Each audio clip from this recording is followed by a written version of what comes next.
What's up, guys? Welcome back to the channel. Hopefully you guys had a good time during this holiday season. Happy Thanksgiving, happy belated Thanksgiving if you guys celebrated that, and hopefully you guys spent a lot of time with family.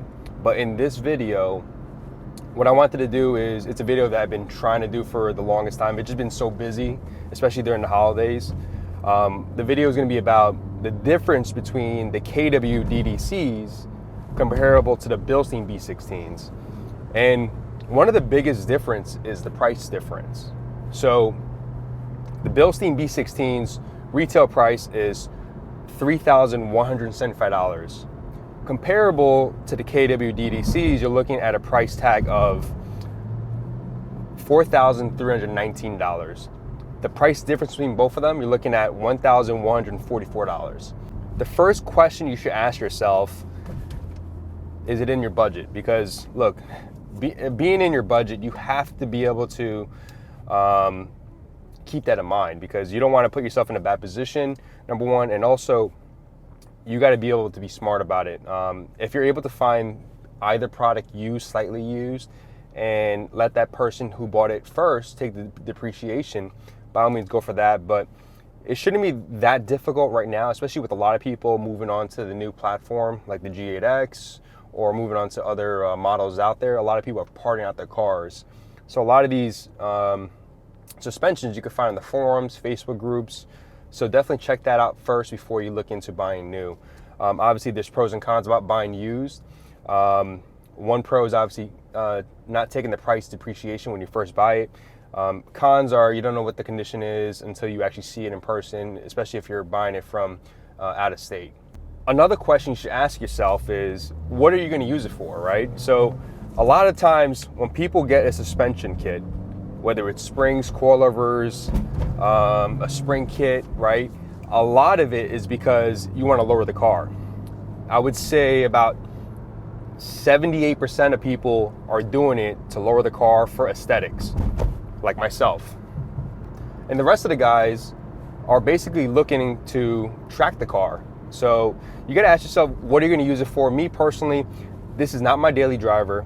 I go to car shows with it, and I just want a nice stance, right? I want a nice stance. I want something that I'm able to have in comfort and also be able to enjoy if I want it on a daily basis. So I'm going to drive around downtown and give you my thoughts on both suspensions, and then we'll give you guys an overall look, and hopefully by the end of this video, you can decide if the Bilstein B16s are for you or the KW DDCs. So if you guys follow this channel for a little bit, you know my first suspension was the KW Haas kit. I personally did not like the Haas kit at all. It was good for the first couple months I had it for, and then I started to realize that it does take a toll on the ride quality, especially if ride quality for you is important. For me, it was definitely important, and you live and you learn, and that's why I'm trying to give you guys the most information as possible. So in the beginning, I was looking at research between the Bilstein B16s comparable to the KW DDCs. There was a lot more information during the time about the KW DDCs comparable to the Bilstein B16. There wasn't a lot of information about them, only because the Bilstein B16s came out after the KW DDCs. The Bilstein B16s, I guess in development, they were a little bit later comparable to the KWs. I found a couple forum posts, and there was like maybe a handful of videos about the Bilstein B16s, and some of these videos weren't really full reviews about it, and it wasn't in depth in order for me to make a proper decision. So when you look online, especially on YouTube, when you look at both suspensions, there's not a lot of videos comparing both suspensions at all. So hopefully in this video, like I said, it'll make you have a better understanding of which suspension is going to be better for you, so that you don't waste your money. In the beginning, I did find some videos that were helpful on the Bilstein B16s, and one notable video was definitely from Keys Motorsports. If you guys haven't checked out that video, he has a really good in-depth video about the Bilstein B16s. And then also there was another video, I forgot who it was, but it was some guy from Europe. He had the Bilstein B16s installed, and basically I went based on those two videos. The deciding factor for me was to do something different, right? Because like I said, it was something that was newer, comparable to the KW DDCs, and also I was actually being cheap. I'm gonna be honest with you. I was buying it brand new. I did not want to pay full retail price for the KW DDCs because, like I said, it's over $4,000 plus tax, and I couldn't justify at that point to spend that much money on a suspension. That was before I knew what I knew now.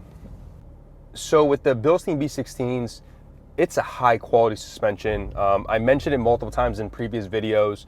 I know when I first got them installed, when you saw them in the B-roll, everything was nicely done and finished. The quality of the finish of the paint and also the material wise, you could definitely see it. And to this day, when I took them off recently, when I sold them to Walter, they were still in pristine condition. Obviously a little bit dirty from just being on the car, right? But there was no issues with the finish, there was no rust. And I drive this car in the rain. It's not like I don't drive in the rain. So after, 8 months maybe, the suspension had no issues, and it, like I said, the quality of the Bilstein B16s is top notch. The Bilstein B16 is fully adjustable. So it's a coilover set, right? So you could adjust your height, raise your height.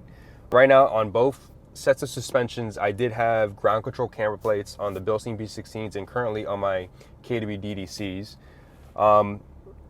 Something about the Bilstein B16s, on the website it says it can lower your car from the front axle up to 1.575 inches, just shy of 1.6 inches. The rear you're looking at 0.984 inches, so just shy of an inch in the rear. Right now I'm just driving on Las Olas. It gets a little bumpy here, so you can kind of see how when we get into it, the KW DDC reacts to these roads. So going into the ride quality about the Bilstein B16s, I would describe it as decent, right? Decent for daily driving. What was the most notable difference between the Bilstein B16s comparable to the KWs was that the Bilsteins were just more of an aggressive suspension. The word aggressive meaning that when I would hit a dip on the highway or dip in the imperfections on the road, you would get that rebound right away and you would feel it. It definitely felt extremely sporty. It was definitely a suspension for the track, and I would say definitely daily driving too. So when I talk about the rebound, if you're okay with a rebound, the rebound meaning when you hit a bump and how your suspension reacts to it, if you're okay with a suspension that is stiff, that gives you more of a sportier type of feel, then the Bilsteins give you that, right? I know when I first had it, one of the biggest complaints from my fiance when we would take long road trips on the highway is that when we would hit the highway dips, what the car would do is follow through into the dips and then rebound right back out, and you would feel that, I guess, aggressive jolt back to regaining its balance. That's the way I describe it. Hopefully you guys understand it a little bit, but that's how I felt with that suspension. Hitting these bumps on the highway, especially when she was sleeping, when we would go up to like Orlando, she would complain a little bit. I'm not gonna lie. She was like, what's up with your car? Why is it so, rough? And the word, rough is for somebody that could describe it because, she's not a car girl, she's my fiance, but she's not a car girl. So it was definitely a suspension that if your spouse or kids, whoever's in your car, is sensitive towards the abruptness of the rebound, then maybe don't look into the Bilstein B16s. Me personally, I liked it, I enjoyed it. Did I really have much of a big issue with it? Not too much. So that was the biggest, I guess, downside about having the Bilsteins. Daily driving, local driving, I felt it was poised because some of these dips and imperfections weren't too bad. So the reason why I'm comparing these two suspension kits is obviously because I've had them, and also is because they have EDC. If you guys don't know what EDC is, it's electronic dampening control system. A lot of the F80X platforms did come with it. If your car didn't come with it, then obviously look for a different suspension because you're not going to need it for your car. But my car does come with EDC, so I'm able to change my suspension on the ride quality being the stiffness of it. Obviously, these cars come with Comfort, Sport, and Sport Plus. So in the Bilstein B16s, the comfort setting felt like sport in the KW DDCs. So when I had the car in sport on the Bilsteins, it felt like Sport Plus for the KWs. And then Sport Plus, it just felt like it was track ready. That's the way I could describe it.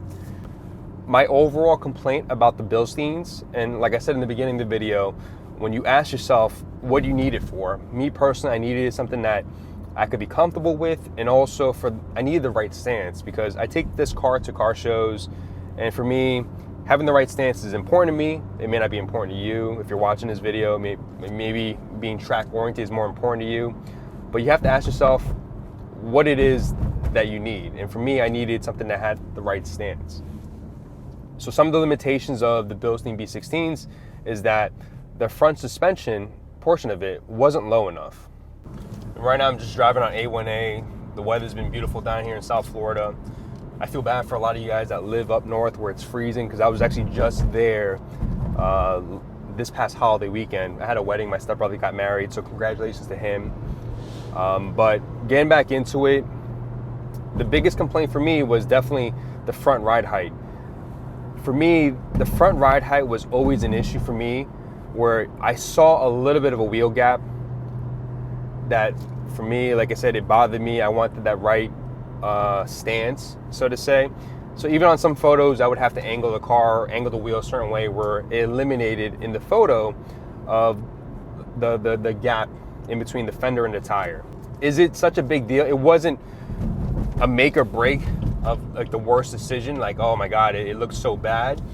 But that was definitely one of the biggest factors for me that I was like, you know what, maybe I should look into a different suspension. I also looked into the KW V3s, but then I also thought about the KW V3s did not have the electronic dampening control system. And I didn't want to delete my EDC, because I've said this multiple times, if the car came with your EDC, and it's a expensive option when you had the option of it, why get rid of it? So that was my thought process of it. So I wanted to still keep that function. And obviously you can still keep that function if you do springs, if you do a spring kit, and also KWs and also the Bilstein B16s. So that kind of wraps up my overall impressions of the Bilstein B16s.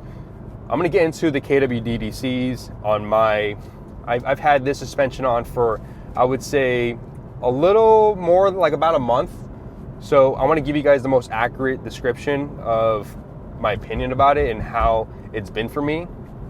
And a lot of you guys have reached out, hey, what do you think about the KW DDCs comparable to the Bilsteins? And right away I tell you guys, between both of them, I love the KW DDCs, but I also wanted to give you guys an accurate review on it. So that's why I took some time to kind of drive it, live with it, and actually write things out and kind of give you an idea of what the big difference is and why I made this decision. So when you look at both suspensions on the forums, the KW DDCs by far has been more popular than the Bilsteins. Obviously because it's been out longer than the Bilsteins, and also because there was a little bit more information on the forums which opted people to move towards that direction. So one of the cons, like I said, about the Bilsteins is that the front wasn't low enough. And what the KWs does is that it fixes that issue for me. The front suspension, you're able to lower the car up to 1.6 inches in the front, which is about just shy of whatever Bilstein did, but that just shy was just enough for me to be satisfied, because I love the way it looks right now. The height is awesome, especially when you live in a area in South Florida where the roads are not too bad. But if I lived up in New York, and I was just reminded about that when I went up to New York, the roads are horrible. Because I'm originally from New York, so I can say that the roads were horrible and horrendous. So the guys that drive up in New York with that, I can see why some of you guys go with air ride, because you can raise it up. But going back into it, the rear, you can lower your car up to 1.6 in the rear too. And as you can see from the overlap in B-roll on top of this video, you can definitely see that the stance is, for me, I would say spot on. There's barely any of a finger gap in the front. In the rear, there's definitely no finger gap at all. The rears were never, like I said, an issue between both suspensions. So the easiest way I could describe the KW DDCs is that it's the perfect daily driver suspension for the F8X platform. Hands down, I think it's one of the best suspensions out there if you daily drive your car, and if you need a car that is more for the stand side. I don't take my cars to the track. I don't track my car, and I'll be honest, say that. Some people won't say that, but I'm gonna tell you honestly, I don't track my car, so the aspect of having more of a stiffer suspension or more aggressive feeling, that goes out the window. So one of the biggest differences about the KW DDCs with the Bilsteins is the ride quality. The ride quality on the KWs is, for me, when I first drove the car with the suspension, I was just so surprised at how poised and balanced it was. Going through these imperfections on the local roads, like little small bumps, right now I'm in comfort, and it is comfortable. Like, I'm telling you right now, when I hit a bump, I feel like the coilover is absorbing any of the imperfections, and I have low profile tires. I have 20-inch BBS FIRs on this car, and it handles it so well. And for me, I don't remember what stock suspension feels like anymore, but if I could imagine what a stock suspension felt like, it would feel like this. And maybe I'm over exaggerating, but that's how much I really enjoy this suspension. And then when you go through the different settings like comfort, sport, sport plus, they're all extremely comfortable. If you just saw that, there's a signal green BMW that just passed by. It was M5, really nice. So if I were to describe comfort, it's more of a mode where I would put on for my fiance when she's in the car. But driving on local roads, even on the highway, I find myself putting it in comfort a lot more than sport or sport plus. Like I said, when it hits these bumps and imperfections on the local roads, it just absorbs it, right? So I don't feel like I'm lowered, to be honest. It feels like the car should be like this. It feels like the car should have came like this. The way I could describe hitting the dips with the KWs compared to the Bilsteins is that when you hit the dips on the highway with the KWs, it feels like the car rebounds gently back where it was. Comparable to the Bilsteins, it feels like it's really aggressive, where it brings you back up aggressively, and it makes you feel like you're in a really tight, lowered sports car. But with the KWs, it just feels like it's a lot more manageable. And then when you look at the Bilsteins, one thing I wanted to mention about the Bilsteins is that when you take corners with that, and you take these off ramps or on ramps, it feels planted. It feels planted. It hugs the corners. It gives you the confidence to go through these corners. That's what I could say about the Bilsteins. It has a little bit more of an edge because it is more stiffer. I'm not going to take away from the KWs. The KW still feels like you can handle these corners, and you get that confidence too. So if I had to choose again between both suspensions, I would definitely pick the KW DDCs after living with it for the past month and knowing what I know now. I think the KWs is a great suspension as long as it's within your budget. Like I said, it is a really expensive coilover kit, but if it's in your budget, then definitely look into that suspension. All right, hopefully this video gives you a better insight between both suspension. I know they're very comparable when you look at them side by side, but this is my personal opinion of my review about both suspension. And hopefully, like I said, it gives you a better insight when you guys make a decision on which suspension you should get. But like I said, it all depends on what you're going to use it for and what is your taste of driving too, essentially. But if you guys need me to clarify on anything that I spoke about today, let me know in the comments. You know, I probably respond back to 98% of the comments. Besides some of the spam comments, I don't respond back to them at all. Sometimes I do, just to mess around with.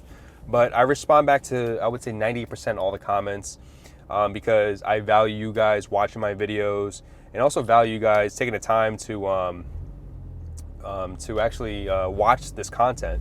All right, guys, I'm gonna wrap this video up. I want to thank you guys so much for tuning into this week's video. If you guys like this video, hit the thumbs up. It really helps my small channel grow. If you guys haven't subscribed, consider subscribing. And other than that, I'll see you guys on next week's episode. So see you later.